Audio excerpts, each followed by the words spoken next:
G'day folks, today I've got a little thing which I'm really excited about because I haven't had one for nearly 2 years now since I blew mine up.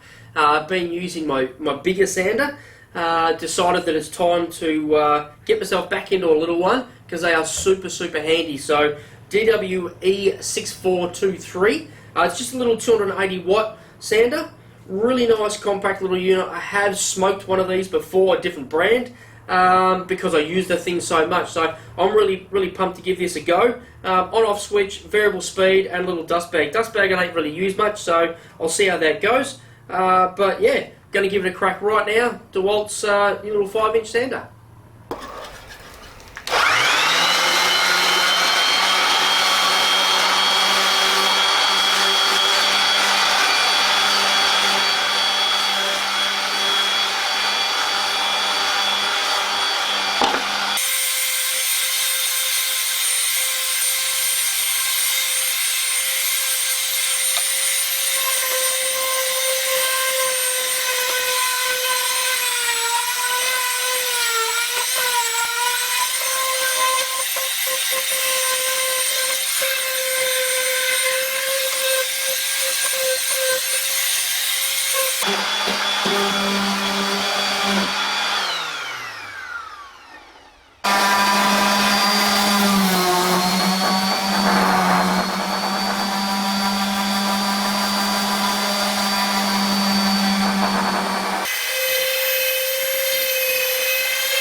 Rightio guys, so I've just done 2 hours continuous, starting to wonder why, to be honest, because it's not exactly enjoyable, especially for no real purpose on the table, other than I just wanted to check the temperatures on this. So just use my trusty little temperature gauge there again. So on the top, 27 degrees, which is probably more just from my hand.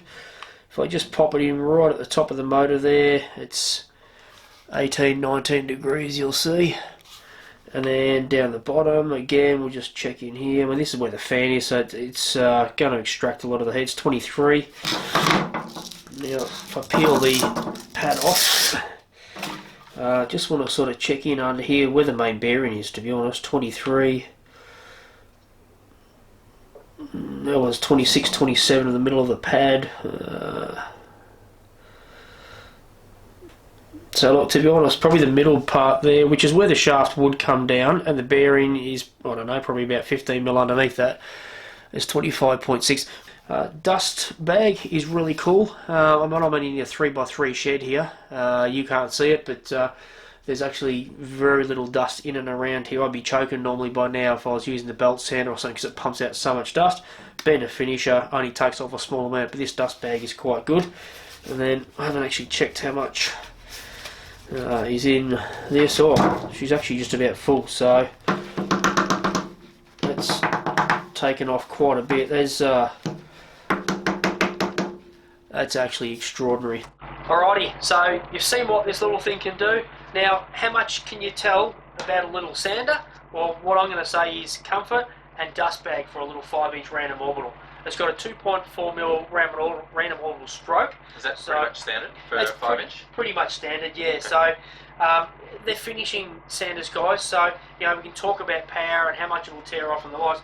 What I wanted to do was actually cut this top back and just use it for an extended amount of time and see if the thing heated up. It really didn't. Okay. So I was impressed. As I said at the start, I haven't had one of these for a couple of years. My other one blew up from overuse because I used it so much. Yep. Now, my big festival was my main go-to. Big 6-inch. 6-inch, yeah. But these you can't cover this with a bigger one. They're so stinking handy and small. Yeah. Because the 5-inch random orbital sander really probably is the jack of all trades. Yeah. You can put a fine grit on it. You can turn the variable speed down. You can do real fine work. Yep. You can chuck it up to 6 full speed. You can put 60 grit paper on it and actually do some serious stock removal. Knock corners off, cut corners off, peel some paint. It's not a belt sander, but it's really the jack of all trades. Yeah. It goes the biggest, I think, space in the sanding sort of game. Yeah, I'd agree. I don't even touch my 3rd sheet sander now. Nah. So this is my little beast. Variable speed, which I really like, is for some of the smaller, finer jobs. Literally, when you've got it here and you sort of want to roll the edge, if you want power versus hand sander, variable speed drops down really well. I like it. on-off at the front, so it's nothing fancy. I like it. It's just a little rocker switch, on and off, and it's compact. One thing I'm going to say is the dust bag. I don't get excited about dust bags at all. We had a conversation before, and I said to Dwayne, usually I can just tell you jam your dust bags. I don't rate them. This thing is outrageous. It's just a little spring-loaded one. When I pulled it off doing that 2 hours on this bench top, which I know is over the top, but I just wanted to use it for that time, it was packed full of dust, and it just kept shoving it in there. I couldn't believe the amount that was actually that it collected. So the suction's obviously good. Yeah, absolutely. And it's doing a good job of catching the fines. Of capturing it. Yep. I was genuinely blown away. I do not rate dust bags. This thing is an absolute cracker. That's good. So really cool. 280 watt on this unit. Yeah, which I think is on the sort of higher end for a 125mm random orbital sander. Yeah, a few others seem to be around the sort of 230s, 250. Yeah. There's that many out there, guys, but it's about right, but sits, we think, slightly higher. You can get like 300 watt plus units. Yep. They tend to be like a next tier up. Yes. In price and performance. Yep. This is kind of on that sort of in between mark, I think. Yeah. So, look guys, I really like it. I did try and do a bit of different footage just to show you what it can do, and obviously showed you how much dust it will collect. I don't know what more I can say about a sander, other than if I run the thing 2 hours flat stick, so it was full tilt, and it doesn't heat up at all, that tells you something about what I think the longevity of the tool is going to be, because there's no excessive heat in there whatsoever. Yeah, it does look like a quality build. Got the nice dust protected switch at the front. Yep. Which is always good to have on a sander like this. And the hook and loop, one of the killers, guys, because this isn't that invisible hook and loop that some manufacturers have got, you're worried that the hook and loop is going to start to curl over with the heat. Using it for 2 hours solid should tell you that, other than an abuse on running it on a corner really hard. It still looks perfect. Yeah, it's spot on. So I did peel off and run through a few different discs. What brand do you use for discs? I think I've got the Norton disc as the main one that I use. Oh yeah, I've usually got Bosch or Flexibit discs. Yeah, okay. Yeah. Bunnings or whatever. Yep. I don't know why I use the Norton, I just always have. So, cool. And until someone tells me to do different, I'll keep using that. Yeah, cool, they're good. Oh, that's good. Yeah. So I really like it, and I'm really pumped that I've got a little sander again, because this will be my go-to, which my other one was a few years ago. One thing you mentioned was the cord. Oh, the cord, yeah, I did. I was having a bit of a gripe to Dwayne.